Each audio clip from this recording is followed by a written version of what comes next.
Salam alaikum, la perlerie, bienvenue sur Douce Perle Kalimat, l'endroit où on papote de tout ce qui nous fait du bien, que ce soit des faits de société, du bien-être, de la féminité et bien sûr de notre élévation en tant que femme musulmane.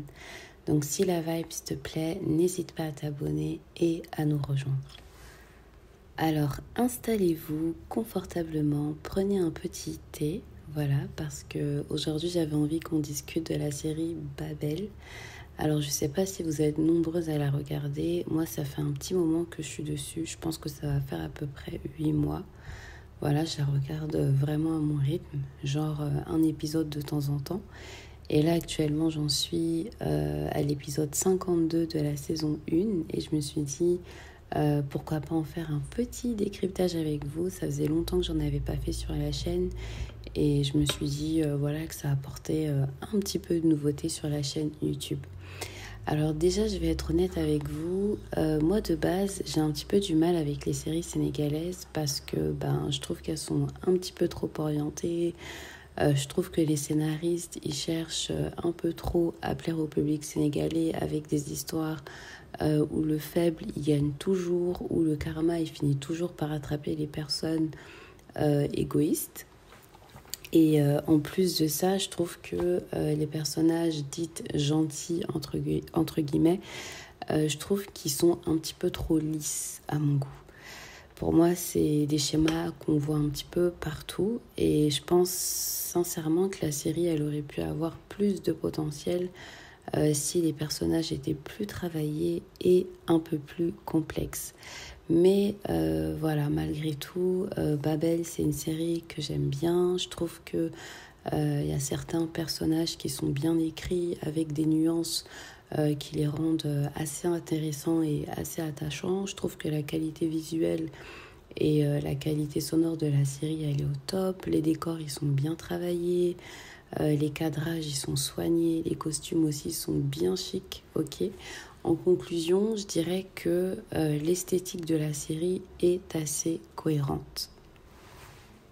Et aujourd'hui, on va se concentrer sur la première partie, d'accord, qui consiste à décrypter les personnages principaux. Alors, je ne vais pas parler de tout le monde, d'accord, mais plutôt de ceux qui, selon moi, sont les plus marquants, c'est-à-dire Sadir, Awacher, Khalil, Fat Bintou, Njai, Jojo et Khadi. D'accord. Alors déjà, le premier point positif dans la série Babel et ce que j'ai vraiment aimé, c'est que c'est représentatif des familles ouest-africaines. Je trouve que cette idée où la grande famille, cette idée où tout le monde vit ensemble sous le même toit, pour moi, c'est la vraie vie. Et personnellement, j'en avais un petit peu marre, si je peux dire ça comme ça, des séries où chaque couple vit dans son coin, chacun chez soi, alors que ça reflète pas forcément les réalités culturelles du pays.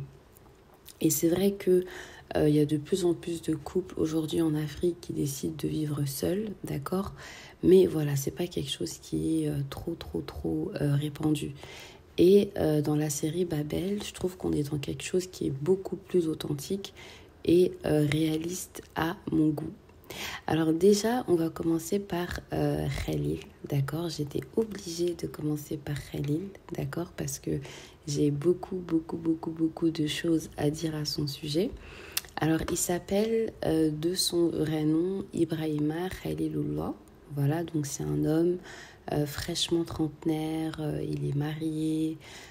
Khalil, c'est un homme qui est quand même assez soigné, toujours bien rasé, toujours bien coiffé, avec un visage plutôt charmant. Ok, c'est le cadet de la fratrie, de la famille Ndouga.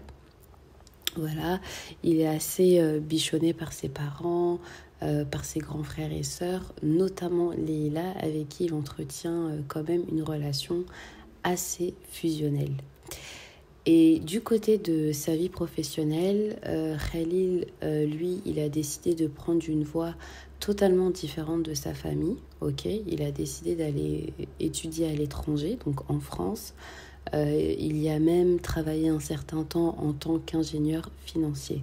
Donc Khalil, à travers cette petite description, on voit quand même que c'est un homme qui est assez posé, que c'est un homme qui est stable, que c'est un homme qui est aussi bien éduqué, c'est un homme qui a des objectifs et il vient quand même d'une bonne famille, d'accord? Son père, il a été très très travailleur, il a travaillé toute sa vie et il était bijoutier. Parce que Khalil et la famille de Khalil appartiennent à la caste des forgerons. Et pour celles qui ne savent pas, les forgerons en Afrique de l'Ouest, c'est une caste de personnes qui, dans le temps, s'occupaient de façonner des armes, de créer des bijoux, de mettre de l'or sur les oreilles des femmes, de coiffer les femmes, de circoncire les jeunes garçons, de faire des canaris, etc. etc. Et aujourd'hui, malgré le temps, c'est une caste qui continue quand même de perdurer. Et c'est vrai qu'aujourd'hui, on peut ne pas être d'accord avec ce système de caste, d'accord? Mais dans le temps, chaque caste jouait un rôle clé dans la société. Et ça permettait justement de former un système structuré où chacun contribuait à la bonne gestion du pays. Et j'avais envie justement d'ouvrir une petite parenthèse. Je trouve que ça brise aussi l'idée qui consistait à croire que avant l'arrivée des Occidentaux en Afrique, ben c'était le chaos, qu'on n'avait pas de système, qu'on n'avait pas qu'on n'avait rien quoi. Alors que non, on avait un vrai système social, tout était carré, tout était bien organisé, chacun avait sa place. Il y avait des règles, il y avait des structures politiques, il y avait des structures économiques, il y avait des structures familiales aussi. Donc c'était pas la jungle où chacun faisait n'importe quoi, ok? On n'était pas des sauvages perdus dans la nature. On savait gérer nos affaires et ça fonctionnait. Donc ça, c'était juste une petite parenthèse là que je vais refermer. Alors pour en revenir à Khalil, sinon Khalil, il partage aussi sa vie avec une femme dont il est très très amoureux, ok? Donc Fat Bintou Njai. Ça fait 2 ans qu'ils sont fraîchement mariés, donc c'est un très très jeune couple, ok? Tout se passe bien, ils s'aiment comme des fous. Khalil, c'est un homme qui est très très aimant, qui est très attentionné et il veille toujours au bien-être de sa femme. Donc en somme, Khalil, voilà, c'est l'homme, je pense que toutes les femmes aimeraient avoir, d'accord? Mais quand on creuse, et là je pense que vous allez vous dire, mais Fatih, il y a toujours un mais avec toi, mais quand on creuse, on se rend compte que Khalil, il n'est pas si parfait que ça. Voyez un petit peu. N'hésitez pas à mettre des likes, les filles. Moi, personnellement, je trouve que Khalil, c'est le genre d'homme qui est trop plongé dans ses émotions, qu'il en devient vulnérable. Et c'est vrai qu'en tant que femme, on aime aussi les hommes qui nous montrent parfois une part de vulnérabilité. Mais pour Khalil, je trouve que c'est trop. Je trouve que Khalil, il a aucune capacité à prendre du recul face à certaines situations. Et je trouve que malheureusement, ça lui enlève ce qu'on pourrait appeler une stature masculine bien solide et bien ancrée. Et quand vous remarquez bien les filles, en tout cas pour celles qui regardent la série, à chaque fois qu'il y a des problèmes, ok, dans la famille Ndouga et que sa femme Fat Bintou Njai, elle est mêlée, Khalil, il est incapable non seulement de gérer la situation, et il est incapable de se gérer. Et je ne sais pas si vous vous en rendez compte, mais on parle quand même de quelqu'un qui a plus de 30 ans, d'accord? Pour moi, Khalil, c'est pas un homme qui possède ce charisme, vous voyez, ce charisme. Souvent, les femmes, elles disent, moi, je veux un homme qui a du charisme, vous voyez. Khalil, il possède pas ce charisme qui est justement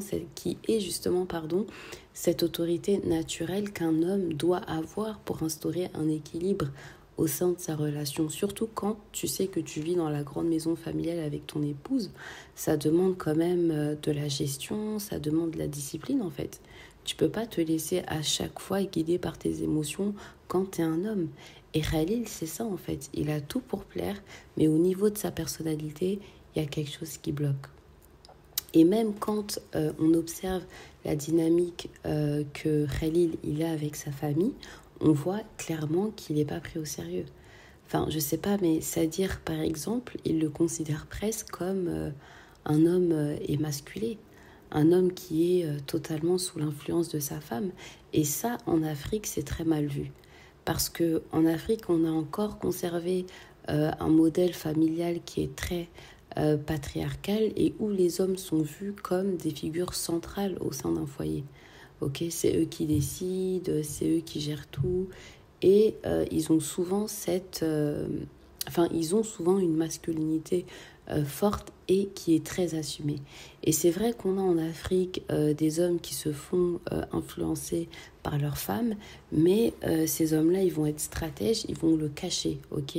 Ils vont rien laisser transparaître parce que ils savent que ça les mènerait sur le long terme au manque de respect et au manque de considération, non seulement vis-à-vis de leur femme, mais aussi vis-à-vis de leur famille, voyez. Et Khalil, au départ, on pourrait le prendre pour un homme en place, qui est dans ses énergies masculines, qui est bien équilibré. Il a aussi ce côté occidental qui montre sa bienveillance et son ouverture, ok, et ce qui l'éloigne justement un petit peu de ce machisme africain, si je peux dire ça comme ça. Mais dès qu'on commence à creuser, on se rend compte qu'il a trop d'énergie féminine. Et les énergies masculines, les filles, c'est pas seulement un homme qui paye les factures, c'est pas seulement un homme qui est pourvoyeur, c'est pas seulement un homme qui porte les courses ou qui monte les meubles. Un homme, dans ses énergies masculines, c'est aussi la façon qu'il a de gérer ses émotions. Parce que pour moi, la stabilité émotionnelle, c'est le pilier de la masculinité. Vous ne pourrez pas avoir un homme pleinement masculin si dans les émotions, ça ne va pas. Et Khalil, il ne sait pas gérer ses émotions. Khalil, il ne sait pas se gérer. Il est trop souvent submergé par ses émotions. Il veut toujours être assuré. Et c'est là où ça devient problématique. Ça devient problématique parce que une femme, pour se sentir attirée ou pour se sentir en sécurité dans une relation, elle a besoin de percevoir une énergie masculine bien ancrée et une force de caractère chez l'homme qu'elle aime. Et être en couple avec un homme qui ne sait pas gérer ses émotions, en tant que femme, ça peut vite devenir un fardeau en fait. Parce que tu vas te sentir obligée de compenser en prenant un rôle plus masculin, en le rassurant sans cesse, ok ? Et en faisant ça, tu vas à l'encontre des principes de la perle convoitée. Parce que sur le long terme, non seulement ça t'épuise en tant que femme de devoir constamment rassurer ton chéri, et en plus de ça, ça risque de le rendre feignant. Et il va commencer à vouloir que tu sois sa psychologue. Et le désastre, ok, je pèse bien mes mots, et le désastre, parce que pour moi c'est un désastre, c'est que il va plus te laisser de place pour exprimer tes émotions. Et c'est pas parce que il est égoïste ou qu'il pense qu'à lui ou en fait c'est tout simplement que tu t'es porté volontaire pour l'épauler sans qu'il te le demande, sans qu'il te demande quoi que ce soit au début de la relation. Et maintenant il le prend comme un dû, il le prend comme une obligation venant de ta part. Et en tant que femme, parce que moi je l'ai aussi beaucoup remarqué à travers les coachings, vous aimez ce rôle-là. Ok, vous aimez ce rôle-là parce que vous vous dites j'aimerais que mon mari se confie à moi, je veux être sa confidente, j'aimerais être celle à qui il partage ses problèmes, je veux toujours être là pour lui, je veux toujours le réconforter, je veux toujours le rassurer, etc., etc. Mais sur le long terme, vous n'allez vraiment pas assumer. Et des sœurs qui ont commencé leur relation comme ça, j'en coach tous les jours les filles. Et aujourd'hui, malheureusement, elles en payent le prix. Voyez, donc il faut des stratégies. Ok. De toute façon, bientôt, on va ouvrir un club privé de la perle convoitée, donc uniquement réservé aux femmes. Et on étudiera, bi'idhnillahi ta'ala, toutes ces dynamiques de toute façon, je vous ferai l'annonce bientôt, Inch'Allah. Donc, pour en revenir à Khalil, il donne aussi cette impression d'être effacé dans le couple. Moi, je ne sais pas si vous l'avez remarqué, mais Khalil, c'est un homme qui ne s'affirme pas, c'est un homme qui ne s'impose pas, et j'ai l'impression que toute son identité, finalement, elle gravite uniquement autour de Fat Bintou. J'ai l'impression que sans Fat Bintou, je ne sais pas qui il est dans la série. Et j'espère vraiment que dans la saison 2, Marodi vont faire en sorte que son personnage soit plus autonome et un peu plus charismatique, ok, parce qu'on a besoin quand même d'un Khalil qui existe vraiment pour ce qu'il est et pas seulement qu'à travers son couple, ok. Parce que là, on a affaire à un Khalil qui est faible et cette faiblesse, dans la vraie vie, elle peut rapidement faire fuir en fait. Parce que n'importe quelle femme en place aura du mal à se projeter avec un homme qu'elle perçoit comme incapable de la guider ou de tenir son rôle.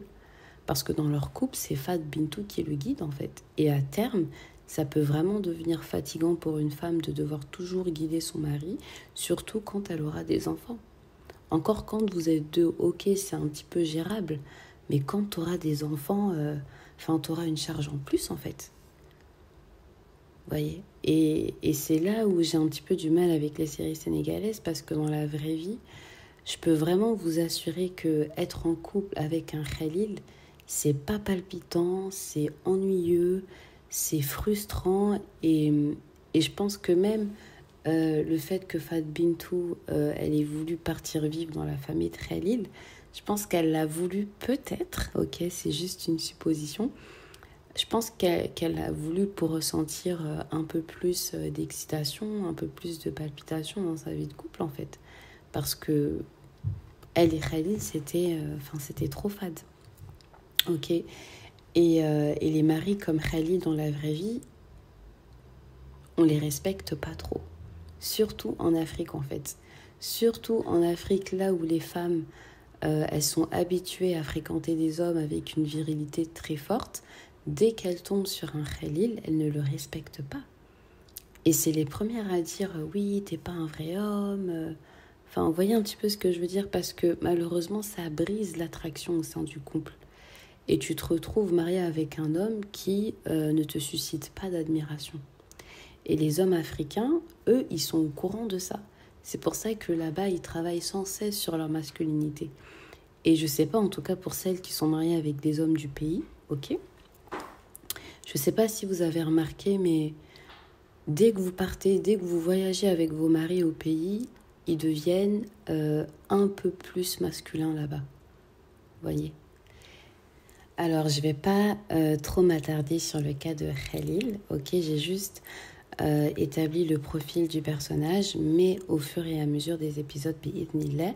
Et si il y a des moments intéressants, je reviendrai sur certaines scènes bi'idhnillah.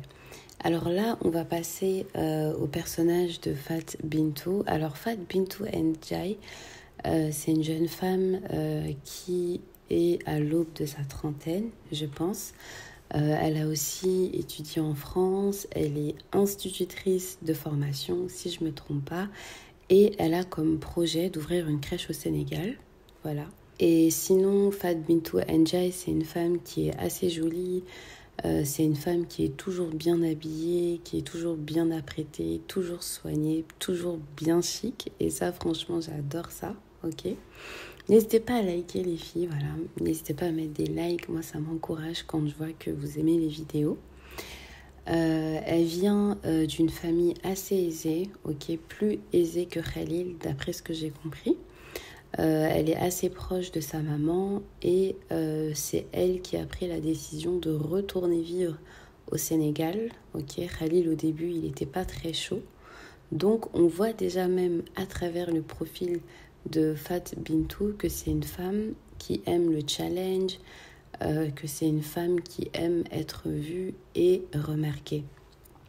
Et concernant son cas, il y a deux choses à analyser. D'une part, sa relation avec son mari Khalil, et de l'autre, sa relation avec sa belle famille. Et on va commencer par parler de sa relation avec sa belle famille parce que j'ai trouvé ça assez intéressant. Et c'est vrai qu'en tant que femme, souvent quand on se marie, on ne fait pas vraiment attention au comportement qu'on doit adopter face à celle-ci, quoi. Et du coup, j'ai trouvé ça... je me suis dit que ce serait bien d'analyser un petit peu la dynamique qu'elle entretient avec sa belle famille. Et voilà, donc on va commencer un petit peu à analyser tout ça. Et je trouve d'emblée que la stratégie de Fat Bintou, je trouvais que c'était pas la bonne, elle a voulu, dès le départ, montrer sa supériorité vis-à-vis de ses belles-sœurs par alliance. Et c'est vrai que c'est compréhensible parce que clairement, il faut montrer à sa belle famille qu'on a du niveau, il faut leur montrer qu'on est quelqu'un, qu'on a un certain standing, pour pas qu'on nous prenne pour des n'importe quoi et qu'on commence à nous manquer de respect. Mais Fat Bintou, je trouve qu'elle n'a pas su le faire. Je trouve qu'au début, elle a essayé et on a même cet exemple où... quand elle s'apprêtait à emménager chez la famille de Khalil, avec sa mère, elles se sont dit qu'il fallait qu'elles mettent le paquet, qu'il fallait qu'elles achètent les plus beaux meubles, des meubles assez onéreux, d'accord, pour montrer à la famille Ndouga que Fat Bintou, c'est pas n'importe qui. Donc voilà, j'ai trouvé vraiment au début qu'elle et sa mère, elles étaient vraiment dans... cette dynamique-là de vouloir montrer que Fat Bintou avait du niveau, et je trouve qu'elles auraient pu rester dans cette dynamique. Mais Fat Bintou, elle a fait tout capoter au fil du temps. Et c'est vrai qu'elle donne l'air d'être une femme qui est sûre d'elle, une femme qui a confiance en elle, etc., etc. Mais au fond, je trouve qu'elle a énormément d'insécurité. Fat Bintou Ndiaye, j'ai l'impression que c'est une femme qui veut trop se faire aimer et pour ça, elle donne trop. Elle donne de l'argent à tout le monde, elle offre des cadeaux à n'en point finir à toute la famille de Khalil. Et c'est vrai qu'au début, on peut se dire, elle veut juste montrer à sa belle famille qu'elle est gentille, elle veut juste leur montrer qu'elle est généreuse. Mais plus on avance dans les épisodes et plus on se rend compte que c'est malsain. On se rend compte que finalement, elle donne pas par gentillesse, mais elle donne parce que au fond d'elle, elle pense qu'on peut pas l'aimer pour ce qu'elle est. Du coup, qu'est-ce qu'elle fait? Elle donne en fait. Elle veut toujours être au centre de l'attention, elle met son grain de sel dans tous les conflits en voulant se faire remarquer. Et pour moi, Fat Bintou, c'est vraiment la femme qui lutte constamment avec sa propre valeur.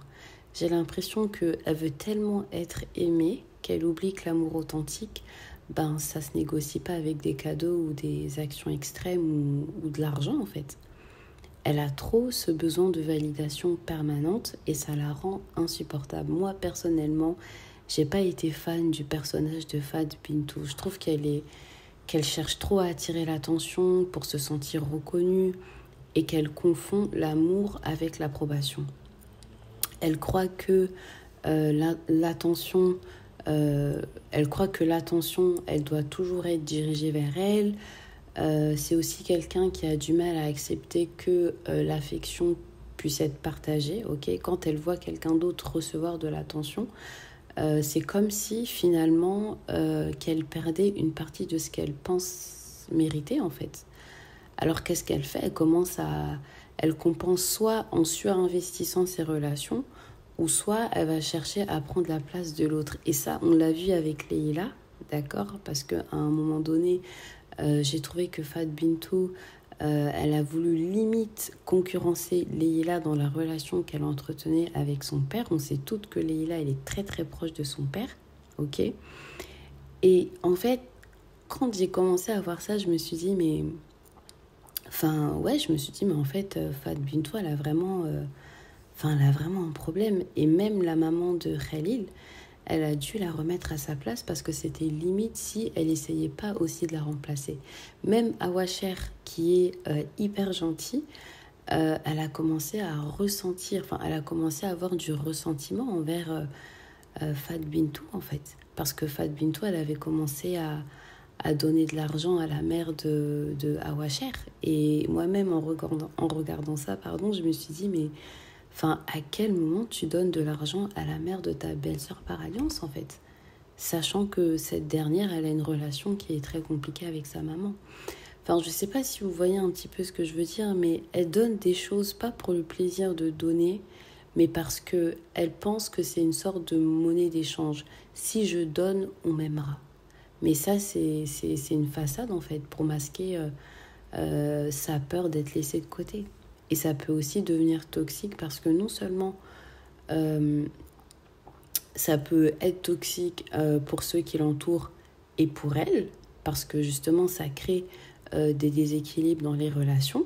Ok, elle veut tellement être celle qu'on adore qu'elle peut se perdre et écraser les autres au passage. C'est pour ça que c'est pas étonnant qu'un jour elle ait voulu prendre tous les honneurs lors d'un événement qu'Awacher avait organisé. Et là, je me suis dit non, en fait, ça va pas. Fat Bintou Njai, ça va pas.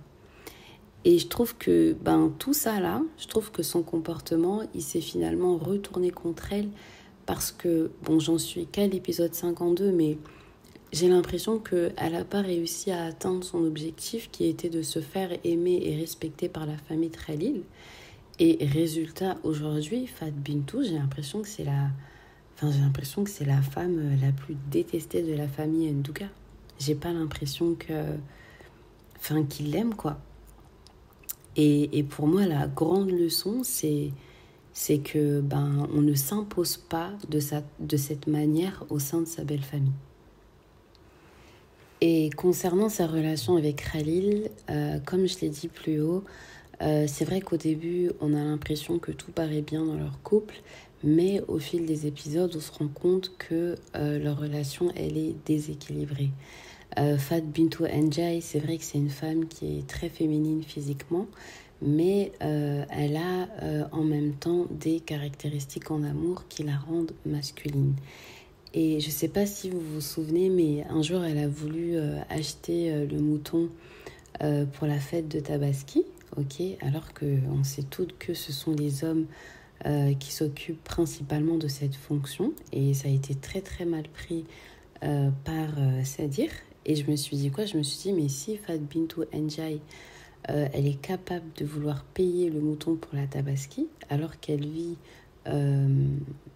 au sein de sa grande famille, c'est qu'elle est capable d'être le pourvoyeur dans une relation. Et par ailleurs, je trouve qu'elle est aussi assez directrice et directive dans son couple.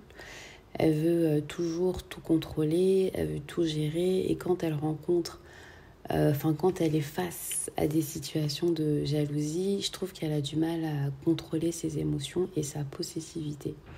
Du coup, ça la rend impulsive et on sent même que parfois Khalil, il a peur d'elle, ok? Je trouve que souvent elle va un petit peu trop loin dans ses paroles quand elle se dispute avec son mari. Et je trouve ça pas... en tout cas, je trouve pas ça sain. Voilà. Et un autre aspect que je trouve négatif et que je devrais décrire dans une autre vidéo, mais je suis obligée de le dire maintenant, c'est que Fat Bintou, elle a la mauvaise habitude d'informer à chaque fois sa maman des problèmes qu'elle rencontre dans son couple et avec sa belle famille. Et c'est vrai qu'on pourrait comprendre sa maman, vu que Fat Bintou, c'est sa seule fille. Souvent, sa mère, elle se laisse guider par ses émotions, elle pète un plomb et elle se permet de manquer de respect aux parents de Khalil et à Khalil. Et pour moi, vraiment, ce genre de comportement dans la vraie vie, ça impacte de façon très, très négative une relation. Et je pense que sur le long terme, ça peut vraiment, vraiment amener au divorce. Et vous savez, les filles chez les Africains, en tout cas chez les Africains, les beaux-parents, la belle famille, ils sont assez pudiques par rapport à ça. Vous voyez, ils vont pas trop s'immiscer dans la vie de couple de leur fille. Et même quand il y a des problèmes, ils font toujours preuve de diplomatie en voulant toujours arranger les problèmes. Donc dans la vraie vie, moi personnellement, je vois mal une belle-mère manquer de respect à son beau-fils, aux parents aussi de son beau-fils, et puis voir que la relation, elle continue de bien se dérouler. Et en plus, dans leur cas, je trouve que c'est très répétitif parce que sa maman, elle n'est pas intervenue une seule fois. Moi, il me semble l'avoir vue intervenir au moins 3 fois. Et je me dis, enfin, c'est trop, quoi. Moi, pour moi, c'est vraiment une habitude à délaisser en amour. Si vous avez l'habitude à chaque fois d'informer vos parents de tout ce qui se passe dans votre couple, ben, votre couple, il ira pas mieux, quoi. Et vos parents, ils auront cette mauvaise image de votre conjoint, vous voyez. Et même vis-à-vis de votre conjoint, enfin, je trouve qu'il aura plus... il aura plus cette honte, il aura plus... Enfin, je sais pas si vous voyez un petit peu ce que je veux dire. Donc, c'est un petit peu ça que je voulais dire. Voilà, je vais pas faire le profil de tous les autres personnages parce que sinon la vidéo, elle serait trop longue. Ok, là, c'était juste la partie 1. Mais on se retrouve très bientôt pour la partie 2. Et franchement, je suis à fond parce qu'il y a un personnage que j'aime beaucoup et que je vais décrire dans cette partie 2. Donc en attendant les filles, je vous fais de gros bisous